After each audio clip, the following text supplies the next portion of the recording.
Ridgeway, Alabama wasn't the kind of place where news traveled fast. It drifted, slow as the summer heat, thick as the red clay dust that clung to every porch and pickup truck. In 1994, the loudest thing in that town was the hum of cicadas, until the day Elijah Turner disappeared. Elijah was 13, a quiet kid, soft-spoken, always carrying a worn notebook tucked against his ribs like a secret. People said he dreamed big, too big for a town that barely saw him. But one person noticed him, Sheriff Wade Harlan, the most powerful man in Ridgeway, feared, admired, untouchable, and the last person anyone expected to be connected to Elijah's vanishing.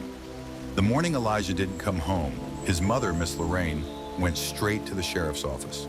She stood there trembling, begging for help, clutching the only picture she had of her son.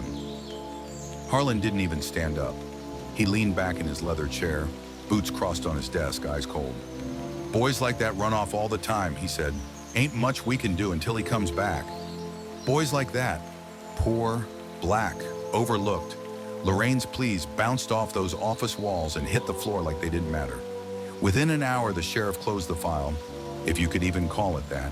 No search party, no alert, no urgency, just silence. And silence is where the truth stayed for 31 years. In Ridgeway, folks whispered. Some said they saw Elijah near the sheriff's hunting cabin. Some claimed Harlan's truck was out there late that night. Others swore the sheriff threatened anyone who asked too many questions. But nobody spoke up, not publicly, not in a town where Harlan's handshake could get you a job or take one away. Only Miss Lorraine refused to move on. Every year on the anniversary of her son's disappearance, she stood outside the sheriff's office holding a candle, praying someone, anyone, would finally listen. Harlan never even opened the blinds. Ridgeway thought the past was buried. They were wrong, because in 2025, the state sent a young investigator named Detective Amari Coleman to audit old case files. She wasn't from Ridgeway, didn't know its history, and didn't care for its unwritten rules. Amari had solved cases colder than winter soil. She wasn't there to make friends. She was there for the truth. On her third day, she found a thin, crushed file shoved behind a stack of old paperwork. The label barely readable, Turner Elijah, 1994. Inside, almost nothing. One sheet of paper. No interviews, no details, no search logs. It wasn't a case, it was a dismissal. Amari stormed into Harlan's office and dropped the file on his desk. The sound echoed like a gunshot. "Sheriff, this case was never investigated." He didn't blink. He didn't flinch. He just smiled, a slow, threatening smile. "Careful now, don't go stirring up old dirt." He didn't know it yet, but the dirt was already shifting. Amari spent the next week retracing Elijah's last steps. She talked to old neighbors, friends, retired deputies, people who'd lived 31 years in the sheriff's shadow, and the story emerged in broken pieces. Elijah was last seen near the sheriff's private cabin. A deputy claimed Harlan ordered him to forget what he saw. Someone saw the sheriff burn something behind the cabin that same night. But the biggest breakthrough came from a retired game warden. A quiet man with shaky hands handed her a rusted metal box. Found this years ago, buried out in the woods, too scared to turn it in back then.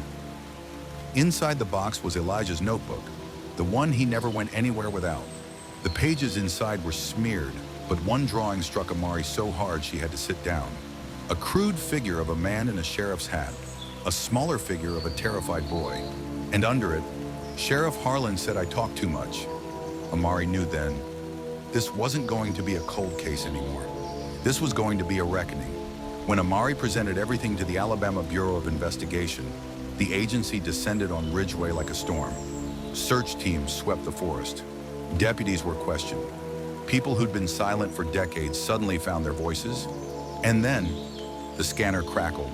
A body had been found, buried near the cabin. Undeniable, unavoidable. Sheriff Harlan, Ridgeway's untouchable king, was arrested on his own front porch. The same porch he'd strutted across for decades, believing the world bent beneath his boots. Neighbors watched from behind curtains. Some cried, some prayed, most just stared, stunned. For the first time in his life, Harlan looked small. When Miss Lorraine was told her son's case was solved, She didn't scream. She didn't collapse. She simply closed her eyes and whispered, "Thank you, Elijah, for holding on this long."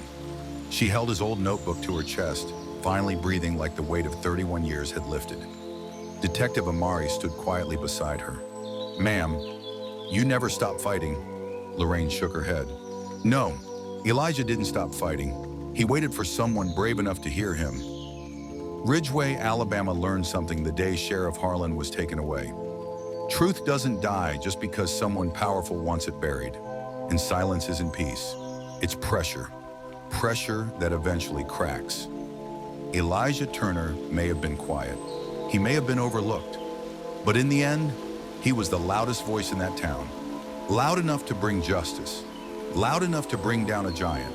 And Lorraine, the mother they dismissed, became the symbol of a truth stronger than fear. "Never let anyone tell you your voice is too small," she told the crowd at Elijah's memorial. "Even whispers can shake the ground when God is ready to reveal what was hidden." Justice didn't come fast. It didn't come easy, but it came. And in Ridgeway, the underdog, the quiet kid nobody listened to, won in the end. Subscribe for more interesting true crime story.